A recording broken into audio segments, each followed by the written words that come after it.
Bonjour à tous et bienvenue dans ce nouvel épisode de notre podcast Devenir Digital Nomade. Hello à tous.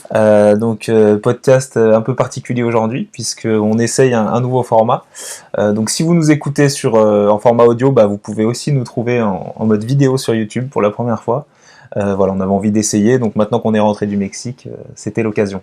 Oui, tout à fait, on s'est dit que c'était peut-être mieux pour vous expliquer tout ça, de le faire en images. Ouais. Et du coup, je viens de vous dire qu'on est rentré du Mexique, donc on va vous parler du Mexique aujourd'hui, puisqu'on va vous raconter notre expérience qui a duré 3 mois, un tout petit peu plus de 3 mois.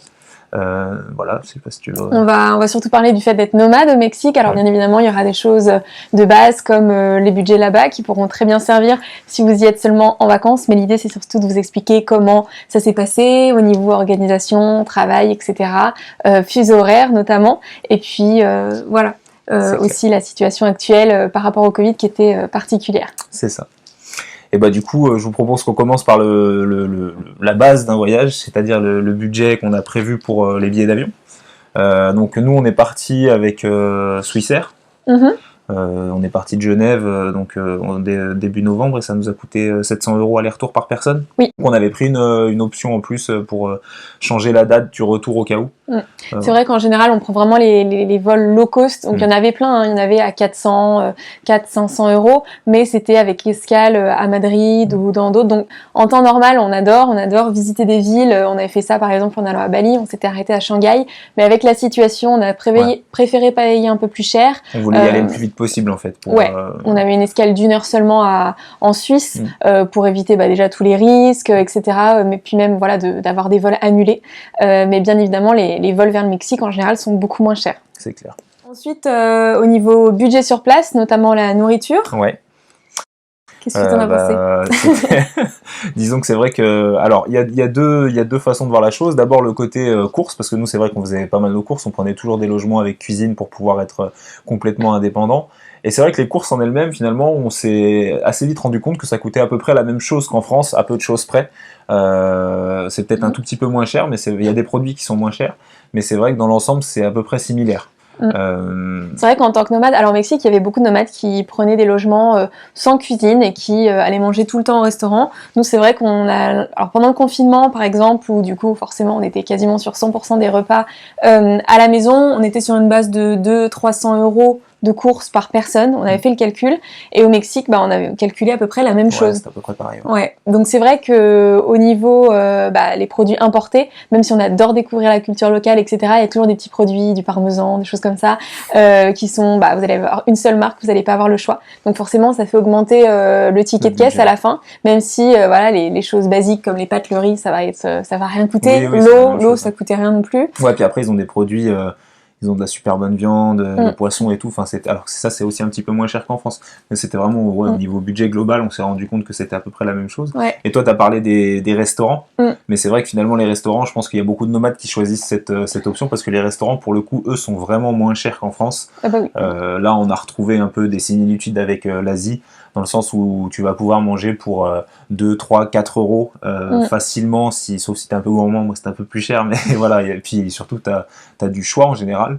Donc, après Bali, on est quand même plus sur 2 € grand max pour vraiment un plat, surtout les plats un peu cantine, là où vous prenez au kilo, à la portion. Nous, on adore ça. C'est hyper convivial. Voilà, c'est des trucs un peu dans la rue, tout ça, mais vous en avez pour 50 centimes l'énorme assiette. Là, non seulement c'était quand même un petit peu plus cher, donc vous pouvez pas y aller tout le temps.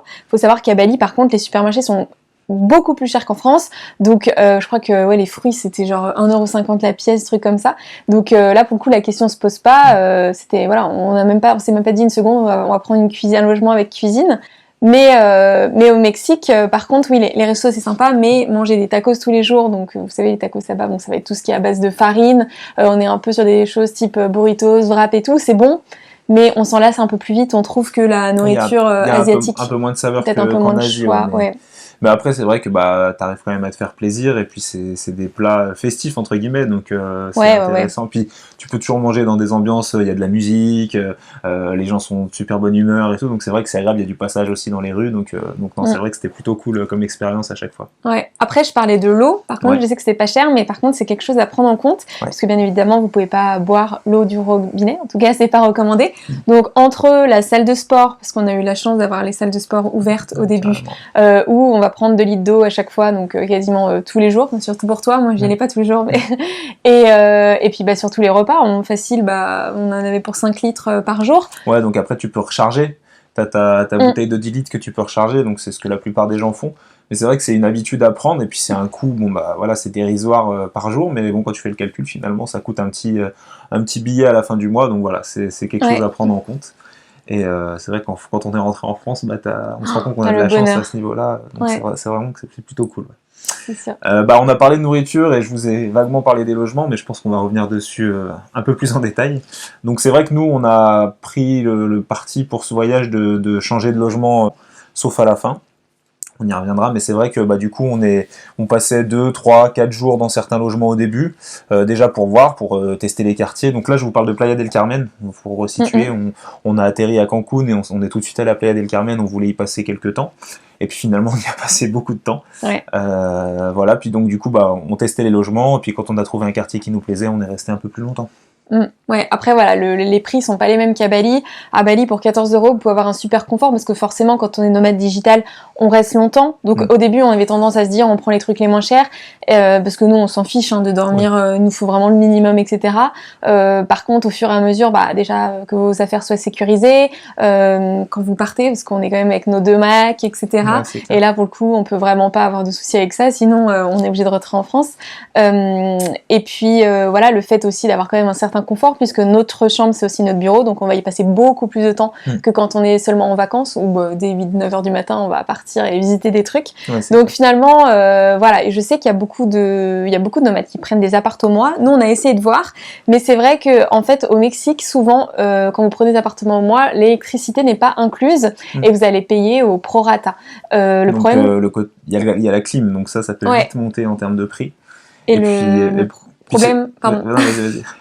Et on a une personne qui nous a dit que justement les locaux savaient que l'électricité en Europe était beaucoup plus chère, donc ils augmentaient leur prix, alors que pourtant l'électricité coûte rien au Mexique, parce qu'ils savaient que voilà, on était des touristes, des étrangers, on allait être prêts à payer, et que parfois la facture pouvait aller jusqu'à 200 € d'électricité par mois, si par exemple tout simplement vous allumez la clim toute la journée de manière normale, quoi, mais tous les jours. Et comme nous on vit beaucoup dans le logement, bah, on aurait été un peu obligés. Donc finalement on allait peut-être payer 300 € le logement au départ, mais au final ça allait faire 500, et puis on se retrouvait pas loin d'un hôtel du coup à 20 € la nuit, sachant que dans l'hôtel du coup souvent il y avait aussi le ménage inclus, pas tout le temps mais parfois le petit-déj, ben voilà, enfin en tout cas ça vaut le coup de comparer.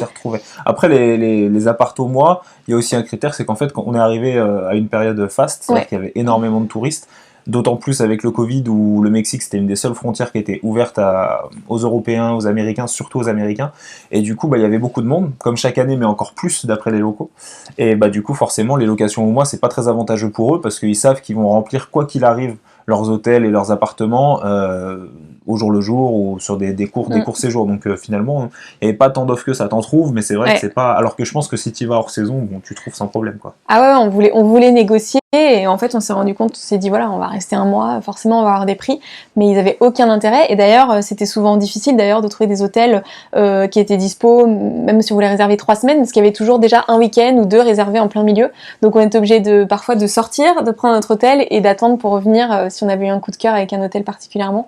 Donc c'était vraiment pas la saison, mais encore une fois, on était à Playa del Carmen, on était en pleine haute saison, on était en période Covid, donc c'est pas représentatif du tout, on en a bien conscience d'un budget pour un voyage au Mexique déjà voilà, dans un autre cadre. Et encore une fois, on était dans le centre de Playa del Carmen, on a rencontré plein de personnes qui avaient trouvé un appart un peu excentré et du coup qui payaient 300 € de mois. Donc après voilà, il y a un budget taxi ou voiture à prendre en compte, parce que forcément... Ouais, c'était vraiment un choix en fait, on avait envie de rester dans ce quartier, on savait qu'on dépensait un petit peu plus que ce qu'on aurait pu dépenser en temps normal, mais voilà, on s'est fait plaisir, je pense que c'est la situation aussi qui voulait ça, et voilà, on était une période où il faisait très beau et tout, donc on avait envie de profiter un maximum. Et...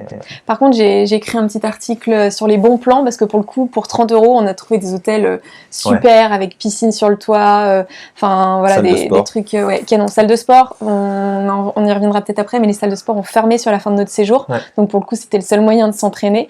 Voilà, et puis bah, tous les services dont je parlais, ménage, c'était nickel, tout neuf et tout, donc pour 30 €, honnêtement, c'était pas cher. Mais encore une fois, voilà, si on compte au mois, ça fait 900 €. Vous pouvez trouver des prix moins chers si vous diminuez un peu vos critères. C'est clair. Après, on peut parler des transports peut-être, parce que c'est ça aussi, c'est quelque chose qui est bien différent pour le coup de l'Asie. C'est vachement plus, ça ressemble beaucoup à chez nous en fait, où il y a énormément de voitures. C'est plus les taxis si on veut se déplacer. Enfin, il y a pas trop cette habitude du scooter comme on a pu l'avoir en Asie. Moi. Et du coup, nous, on s'est laissé tenter au début parce qu'on voulait visiter forcément. On venait d'arriver, on voulait avoir notre autonomie, donc on a pris des locations de voitures pendant 2 week-ends de suite. Ouais. Voilà, ça nous a coûté à peu près. Alors, c'était assez cher la première fois parce qu'on s'y est pris au dernier moment. Je crois qu'on avait payé 1000 pesos la journée. C'est pareil, en fait, même en s'y prenant 3-4 jours à l'avance, c'était déjà tout booké. Ouais. Il y avait tellement de touristes, tout était réservé, pourtant on avait plein de contacts, j'en avais au moins 5, des Français, etc. Donc il restait, soit le prix minimum en général c'est 600 pesos, donc ça fait quoi, 35 €, 40 €? Ouais, à peu près. À peu près pour une journée. C'est 1 € pour 23 pesos. C'est ça. Et ouais, donc la deuxième fois, on a payé un peu moins cher, mais bon. Après, c'était kiffant d'avoir une voiture parce que c'est très facile de conduire au Mexique. Par contre, l'essence coûtait assez cher. L'essence était assez cher, mais bon, après, on n'a pas trop fait de kilomètres. On y reviendra sur notre itinéraire après, mais c'est vrai qu'on a moins bougé que ce qu'on avait prévu. Et du coup, voilà, on en a parlé après. Mais on s'est fait plaisir quand on l'avait, ça nous a permis d'aller dans les cénotes, de visiter un peu les alentours, donc c'était cool. Après, c'est toujours pareil, vous avez des bus qui vont partout, mais dans un contexte Covid, c'est des bus des sortes de petites vannes. Ouais. Alors il y a 2 types de bus, le bus prix de l'aéroport, ça c'était un gros bus aéré, il y avait même du plexiglas entre chaque personne. Entre toutes les places, c'était ouf. Ouais, c'était première impression, on s'est dit ils sont trop bien organisés, mais il y a aussi des petits bus locaux et tout, on adore ça en temps normal, mais on s'est dit on va pas prendre de risques, ce serait trop bête, donc pour le coup on préfère augmenter le budget, mais voilà, encore une fois c'est pas représentatif, il y a plein d'alternatives. Après, en fait, tout le long de notre séjour, ce qu'on a fait, c'est qu'on prenait des taxis. En fait, les taxis, ils sont hyper accessibles, très facile d'en avoir un, comme dans toutes les grandes villes. Et là, c'était partout au Mexique. Et en fait, du coup, soit tu as des taxis partagés, donc tu lèves la main, il est plein, il s'arrête quand même, tu rentres, et bon, c'est pas très Covid, mais du coup, tu payes moins cher. Soit sinon, là, c'est vraiment pas cher le taxi pour le coup, c'est pas comparable à la France. Donc, non, ça c'était assez. Et d'ailleurs, à Isla Mujeres, là, c'est une île à côté de Cancun qui est encore plus chère.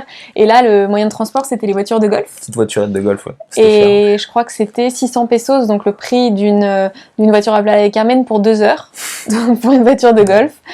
Bon, après, je crois qu'on payait pas l'essence, tout ça, mais à la journée, c'était genre 1500 pesos, c'est un truc de fou. Et nous, on voulait juste aller au bout de l'île, et pour aller au bout de l'île, c'était 100 pesos, donc en taxi. Donc on avait beaucoup plus intérêt à prendre un taxi aller-retour qu'une voiture de golf. Donc là, tu parles d'Isla Mujeres, donc je pense qu'on peut parler de notre itinéraire, comme ça vous allez un peu mieux comprendre. Donc voilà, comme je vous l'ai dit, nous on est parti 3 mois, on avait pris notre billet d'avion pour 3 mois, des fois on prend un aller sans retour, mais là on savait à peu près combien de temps on voulait partir. Et en fait, on avait dit, on atterrit à Cancun, on reste quelques temps, Playa del Carmen, Tulum, tout ça on visite, on profite du soleil, et puis après on prend un avion, on va à Mexico, on découvre l'autre côté du Mexique, voilà. Et en fait ça s'est pas fait tout simplement parce que quand on est arrivé sur place, on s'est rendu compte que effectivement c'était des frontières qui étaient ouvertes, c'était un pays vachement plus ouvert entre guillemets que chez nous, c'est-à-dire tous les bars, les restaurants, les salles de sport, tout ce qui est loisirs, tout était ouvert, mais par contre il y avait quand même le Covid très présent. Et on savait qu'on était dans un des pays les plus touchés du monde. Et du coup, on a préféré pas trop prendre de risques et rester un peu là où on était. Playa del Carmen, on a kiffé parce que c'est une ville qui est très vivante. Il y a pas mal de nomades. Il y a beaucoup de coworking. Il y a beaucoup de cafés. Il y a la wifi partout. Il y a la mer. Enfin voilà, il y a énormément d'avantages. Il n'y a pas tout le monde qui aime. On comprend aussi pourquoi. Mais voilà, c'était assez agréable. Et puis après, on est parti... à Cozumel. On est parti à Cozumel, donc ça c'est l'île qui est juste en face de Playa del Carmen, à 1 heure en bateau à peu près. Et alors moi je voulais y aller, Claire pas du tout. Et du coup, quand on est arrivé sur l'île, en fait, le premier jour, on s'est un peu pris la tête parce que, en fait, c'est moi je m'étais occupé du logement et tout, j'avais pris en main les choses et en fait, on s'est retrouvé vraiment au milieu de l'île. C'est une île qui est assez grande, donc pas du tout au bord de la mer. Pour le coup, là, on était vraiment dans un quartier très très typique mexicain, mais moi je trouvais ça agréable, mais c'est vrai qu'il y avait pas grand chose aux alentours, on n'avait pas de moyens de transport. En fait, je voulais pas y aller tout simplement parce que j'ai lu beaucoup de blogs et c'est vrai que Marie, je comprends, disait mais on peut se faire notre propre opinion. Et moi, je suis la première à aimer faire ça d'habitude. Mais c'est vrai que sur les blogs, la plupart des gens disaient Cozumel, c'est magnifique pour la plongée, mais en soi, il n'y a rien de spécial à faire. Et c'est toujours pareil. comme on venait d'un endroit superbe entre Playa del Carmen et Tulum, il y a eu un littoral magnifique avec plein de cénotes, en comparaison, on s'est dit, à la fin, la plage est pas plus ouf. Ouais, au contraire, voilà. Et c'est surtout, encore une fois, si on adore Playa del Carmen, c'est notamment en tant que nomade, parce que quand on est nomade, voilà, on a quand même besoin d'avoir des choses magnifiques pas loin, donc on a toutes les cénotes, les temples, etc. Mais aussi un certain confort, certains commerces, on y viendra, dont on a besoin, une certaine structure. Voilà, ce qui était cool à Playa del Carmen, c'est vraiment, on s'est projeté un peu pour y vivre, il y avait vraiment tout. Donc je comprends, quand on est en vacances 2 semaines, on a envie forcément d'une plage un peu plus sauvage, on n'a pas envie de croiser des clubs et des bars de partout, mais quand on est sur du long terme, finalement, c'est super agréable d'avoir ça. Et du coup, comme disait Marius, on n'a pas eu besoin de louer de voiture à part le week-end. Et Cozumel, le problème, c'est que c'est une île immense, et si vous n'avez pas de voiture ou de moyen de transport, c'est impossible. Ouais, c'est pas possible. Nous, on était du coup, parce qu'il y a très peu de logements pas trop chers sur le littoral, donc on était légèrement un peu au milieu des terres et encore pas trop, mais du coup on n'avait pas la plage. On pouvait rien faire. Supermarché, tout ça, enfin fallait prendre un taxi pour tout faire, ou alors avoir une voiture, donc on en avait loué une Jeep d'ailleurs. C'était cool. Hein. Ouais, non, c'était super. Voilà, du coup, en fait, on est resté que 4-5 jours sur Cozumel, alors qu'on avait prévu de rester peut-être 2 semaines. On a d'ailleurs eu des hôtes super sympas qui nous ont remboursé les 4 derniers jours et tout, et c'était adorable. C'était un Airbnb, d'ailleurs, c'est un des seuls qu'on a pris, sinon c'était à chaque fois des hôtels pour la plupart du temps. Oui, ouais. Et du coup, on a écourté ce séjour, et entre-temps, on s'est dit, où est-ce qu'on va ? On voulait quand même découvrir autre chose que Playa, et on est allé à Isla Mujeres. Donc là, c'est une île qui, elle, est juste en face de Cancun, encore plus près en termes de temps que l'espace entre Playa et Cozumel. Je crois que c'est 20 minutes de bateau. Et là, pareil, c'est une toute petite île, pour le coup, à l'inverse toute petite, tout est relatif. Je crois qu'elle fait 17 km de long, sans superficie, enfin voilà, c'est assez rapide. Mais donc c'est une île où les gens vont passer 1-2 jours, et nous on est resté 3 semaines. 3 semaines, un peu plus de 3 semaines. Donc on est arrivé là-bas le 24 décembre. Et on a passé les fêtes de Noël là-bas ensemble, le jour de l'an, tout ça, donc c'était hyper cool. C'était vraiment une autre ambiance, c'est différent. Y a un truc qui nous a vraiment marqué, mais dans le mauvais sens, c'est-à-dire qu'en fait, comme je vous l'ai dit, c'est une île où les gens vont 1 ou 2 jours. Des fois, ils y vont juste à la journée, ils arrivent, ils repartent le soir, et en fait, ils viennent... ils sont en mode touriste, donc ils viennent pour faire la fête, dépenser des sous n'importe comment, ils sont pas très respectueux, ils portent pas forcément le masque, on n'était pas très... Franchement, on n'était pas très... On était surpris en fait que ça se passe comme ça, alors qu'on n'avait pas du tout ressenti ça pendant tout notre séjour avant. Bon, après, voilà, c'était décembre, tout le monde avait ses 2 semaines de vacances. Dans ce contexte, je comprends que tout le monde soit un peu surexcité, mais c'est vrai que les règles du coup des étrangers étaient pas, touristes n'étaient pas du tout respectées, et par rapport à toutes les mesures qui étaient mises en place de la part des locaux, on était un peu mal à l'aise, quoi. Ouais, c'est clair. Après, voilà, eux ils vivent du tourisme, donc surtout sur des petites îles comme ça, tu sens vraiment que c'est vraiment ce qui leur apporte à tous de l'argent. Donc du coup, ils jouent le jeu, mais c'est vrai que c'est pas très cool. Du coup, t'es dans un climat où t'es pas forcément très à l'aise, et après voilà, mais paradoxalement c'est magnifique, donc du coup tu prends ton pied. Donc nous, c'est vrai qu'on a l'avantage de pouvoir bosser comme on veut, donc du coup on allait profiter en général le matin, quand il n'y avait pas trop de monde, et l'après-midi quand on savait que les plages étaient bondées et que ce serait moins agréable, là nous on travaillait tout simplement. Donc... Ouais, c'est ça qu'on recherche en fait. On avait adoré les îles Gili ou même Noosa, même si Noosa il faut plutôt des scooters, c'est de se dire bon, j'ai 1 heure, je vais aller sauter dans la mer, etc. À Isla Mujeres, vous faites tout à pied, surtout au nord de l'île, en fait tout est concentré là-bas, donc ça sert à rien de s'encombrer avec une voiture. En plus de ça, les locaux nous disaient mais c'est galère pour la garer, même la voiture de golf, donc voilà, il n'y avait aucune contrainte, et c'est vraiment ça qu'on recherchait. À Playa del Carmen c'était sympa, mais bon, la plage c'était quand même un peu moins beau, donc je pense que c'est une super c'est à faire. Ouais, c'est super. Après, peut-être 2 semaines, voilà, si vous êtes dans la région en tant que digital nomade. Si tu veux juste essayer, il faut y aller, quoi. Je pense que, nous on regrette pas dans le sens où du coup on n'a pas fait énormément de choses en termes de places, de villes au Mexique, parce que après en fait on est retourné à Playa, on va y revenir, mais du coup voilà, on était content d'avoir pu vivre un peu sur une île, parce qu'on c'est vrai qu'on aime bien ce genre d'ambiance, et ça, du coup on n'a pas de regrets, on a vu ce que c'était. Ouais, à la base on voulait aller à Holbox, qui bien sûr pour tout le monde est magnifique, mais là-bas on nous a vraiment dit, on a regardé dans des groupes de nomades sur Facebook, tout ça, tout le monde nous a dit que la connexion c'était pas possible, donc on s'est dit peut-être qu'on irait pour un week-end, mais c'est toujours pareil, je pense que ce voyage, on était déjà tellement reconnaissant de pouvoir voyager, qu'on s'est dit ce sera peut-être de l'eau un peu plus turquoise qu'à Isla Mujeres, mais on a déjà vu tellement de choses magnifiques. C'est un peu pareil pour les cénotes. Je pense que les plus belles cénotes, tout le monde le dit, d'ailleurs la plupart sont gratuites, c'est vers Mérida, Valladolid, mais on avait déjà vu tellement vers Playa del Carmen qu'on s'est dit bon, il on peut ne pas tout faire, c'est pas grave. En plus, on y viendra, mais on a eu plein de projets qui sont nés pendant ce voyage. Donc, on s'est plutôt concentré sur ça. Mais voilà, encore une fois, on n'a pas tout vu et ce serait une bonne occasion de revenir. Donc, après Isla Mujeres, on est retourné à Playa. Ça, c'était un choix tous les deux parce qu'on avait envie de retrouver cette ambiance qui nous avait plu au début. Et aussi parce qu'on avait effectivement, comme tu viens de le dire, des projets pro. Donc je pense qu'on peut parler de travail un petit peu, notamment sur la base quand même de notre quotidien, c'est-à-dire le travail en tant que digital nomade. On travaille à Isla Mujeres, faut pas... En fait, moi j'ai eu une semaine de vacances, 5 jours à Noël, donc du coup j'en ai profité. Claire, elle a eu quelques jours aussi. 3-4 jours. Voilà, mais finalement en fait on avait un rythme qu'on a gardé pendant les 3 mois, c'est-à-dire que comme je vous l'ai dit, à Isla Mujeres, on s'était un petit peu adapté parce qu'on aimait bien profiter le matin, on savait que c'était plus calme. Mais sinon, la plupart du temps, on se levait, on bossait parce que au Mexique, t'as 6 heures de moins que la France. Donc ça veut dire que quand tu te lèves, c'est déjà le début d'après-midi en France. Donc voilà, pour être un peu connecté avec nos collègues, on bossait dès le matin. Ensuite, on faisait une pause en fin de matinée. On mangeait, puis après on profitait un peu de l'après-midi, et puis on reprenait le boulot en général le soir, quand il faisait nuit, tranquille. Après on bossait jusqu'à 21, 22 heures, et puis voilà, tranquille quoi. Donc ça, c'était notre rythme. Mais en fait, ce qui s'est passé, c'est que quand on est arrivé au Mexique, je ne sais pas si c'est le fait que ce soit le Covid ou si ce soit encore un nouveau voyage, mais on a reçu encore de nouveau plein de messages. Et donc on s'est dit que c'était intéressant pour nous de créer quelque chose ensemble, parce qu'on a... Des messages de... des messages de personnes qui nous posaient des questions. Oui, pardon, c'est des messages de personnes qui nous posaient des questions sur comment on avait fait pour partir, et puis surtout comment on faisait aussi pour avoir ce train de vie et continuer à voyager tout le temps. Et du coup, on s'est dit que nous, on adore travailler ensemble avec Claire sur des projets, soit perso, sinon même sur nos projets pro. Des fois, on essaye de se donner des conseils. Donc on s'est dit pourquoi pas faire quelque chose ensemble. Donc voilà, par exemple on a rédigé un e-book gratuit bien sûr, où on vous donne déjà pas mal de conseils. C'est vrai qu'on avait vraiment envie de transmettre ce savoir, et on crée actuellement une formation. C'est pour ça que ça nous prend beaucoup de temps, et on s'est concentré à fond là-dessus au Mexique notamment, pour vous aider à devenir un digital nomade. Donc vraiment on essaye de vous apporter tout ce qu'on sait, tout notre savoir. Du coup on a toujours des nouvelles idées à rajouter.